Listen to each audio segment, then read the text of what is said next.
Assalamualaikum warahmatullahi wabarakatuh. Perkenalkan, kami dari kelompok 6 ingin memaparkan materi hasil kerja kelompok kami pada hari ini dengan judul Teknik Pemahaman Konseli di Sekolah Dasar.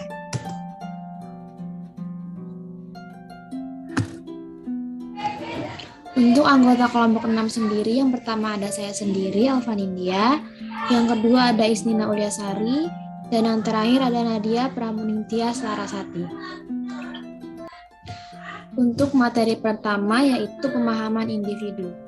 Pemahaman individu adalah suatu cara untuk memahami, menilai, atau menaksir karakteristik, potensi, atau masalah-masalah, gangguan yang ada pada individu atau kelompok. Cara yang digunakan meliputi observasi, interview, skala penilaian, daftar cek, inventory, dan beberapa jenis tes. Pemahaman atau penilaian tersebut dimaksudkan untuk kepentingan pemberian bantuan bagi pengembangan potensi yang ada padanya atau penyelesaian masalah-masalah yang dihadapinya. Manusia dalam kenyataannya berbeda-beda dalam kemampuan berpikirnya, karakter kepribadiannya, dan juga tingkah lakunya. Pemahaman diri adalah proses memahami berbagai karakteristik diri. Istilah memahami mengandung makna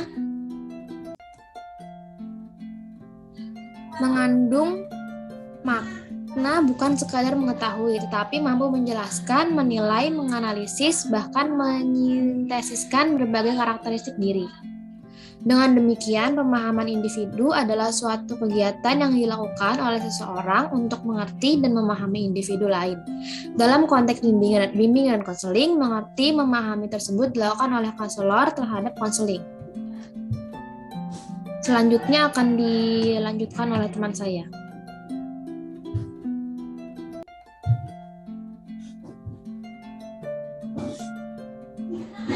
Selanjutnya, tujuan pemahaman individu.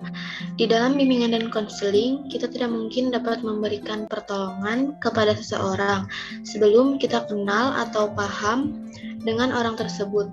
Salah satu hal penting dalam bimbingan dan konseling ialah memahami individu secara keseluruhan, baik yang dihadapi maupun latar belakangnya. Yang pertama, tujuannya ada mampu menerima individu seperti apa adanya.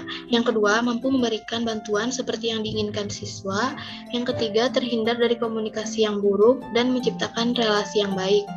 Dengan kata lain, perlunya pemahaman individu dalam layanan bimbingan dan konseling adalah agar individu memperoleh bantuan yang sesuai dengan kemampuan dan potensinya agar apa yang diharapkan dapat tercapai.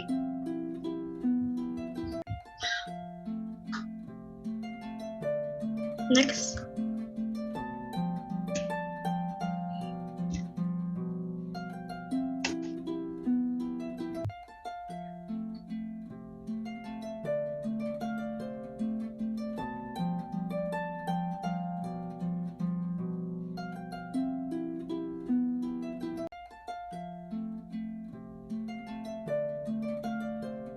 Pemahaman konseli di sekolah dasar. Bimbingan dan konseling perkembangan sangat tepat untuk diterapkan pada peserta didik di SD. Bimbingan dan konseling di sekolah dasar mempunyai peran yang sangat strategis dalam upaya membangun karakter peserta didik dengan cara membantu peserta didik dalam memenuhi kebutuhan-kebutuhan intelektual, emosional, sosial, personal agar dapat mengaktualisasikan tugas-tugas perkembangan yang meliputi aspek pribadi sosial, akademik atau pendidikan, dan karir sesuai dengan tuntunan.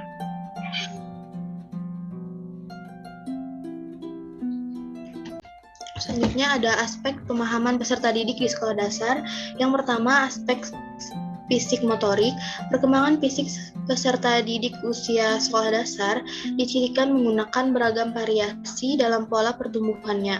Keberagaman ini ditimbulkan karena beberapa hal seperti kecukupan gizi, kondisi lingkungan, genetika, hormon, jenis kelamin, asal etnis, serta adanya penyakit yang diderita.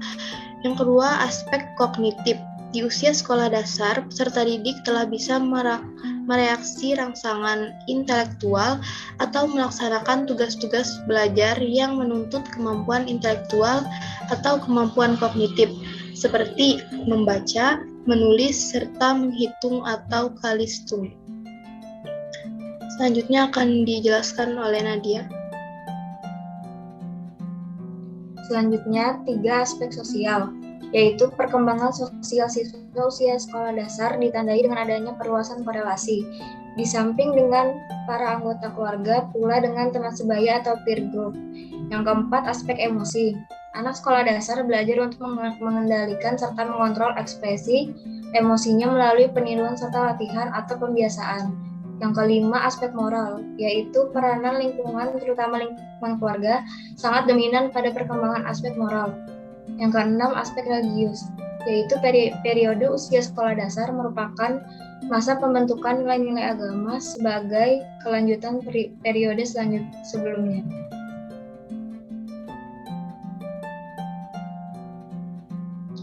Teknik pemahaman konseling di sekolah dasar. Pemberian layanan bimbingan dan konseling harus didasari pemahaman terhadap peserta didik. Untuk memahami peserta didik, perlu dilakukan pengumpulan data dengan menggunakan aplikasi instrumentasi. Aplikasi instrumentasi dapat dikelompokkan menjadi tes dan non-tes. Selanjutnya, 1. Teknik tes, yaitu merupakan teknik untuk memahami individu dengan menggunakan instrumen tes terstandar. Yang kedua, teknik non-tes, yaitu merupakan teknik untuk memahami individu dengan menggunakan instrumen yang terstandar dan tidak terstandar. Sobat BK, dalam pemberian layanan bimbingan konseling harus didasari pada pemahaman terhadap peserta didik. Tujuannya agar kegiatan bimbingan dan konseling sesuai dengan kebutuhan peserta didik. Untuk memahami peserta didik, perlu dilakukan pengumpulan data dengan menggunakan aplikasi instrumentasi. Aplikasi instrumentasi dapat dikelompokkan menjadi tes dan non-tes. Teknik tes merupakan teknik untuk memahami individu dengan menggunakan instrumen tes terstandar. Guru bimbingan konseling atau konselor yang telah memiliki lisensi melalui pelatihan sertifikasi tes, misalnya yang diselenggarakan oleh Universitas Negeri Malang, bekerjasama dengan Apkin, dapat melakukan tes menggunakan instrumen yang telah dipelajari. Guru bimbingan konseling atau konselor hendaknya mampu memahami hasil tes, menginterpretasikan, dan menyusun rekomendasi berdasarkan hasil tes. Hasil tes yang lazim digunakan untuk keperluan bimbingan konseling antara lain hasil tes kecerdasan, tes bakat, tes minat, tes kepribadian, tes kreativitas, dan tes prestasi belajar. Guru bimbingan konseling atau konselor hendaknya dapat memanfaatkan hasil tes untuk keperluan kegiatan bimbingan konseling.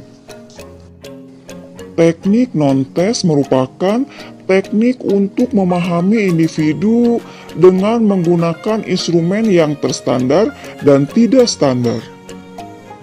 Guru bimbingan konseling atau konselor dapat menggunakan instrumen non-tes yang telah terstandar, misalnya ITP, AUM, DCM, atau instrumen yang dikembangkan sendiri seperti instrumen motivasi belajar, sosiometri, identifikasi masalah-masalah, baik itu masalah pribadi, sosial, belajar, karir, dan tingkat stres.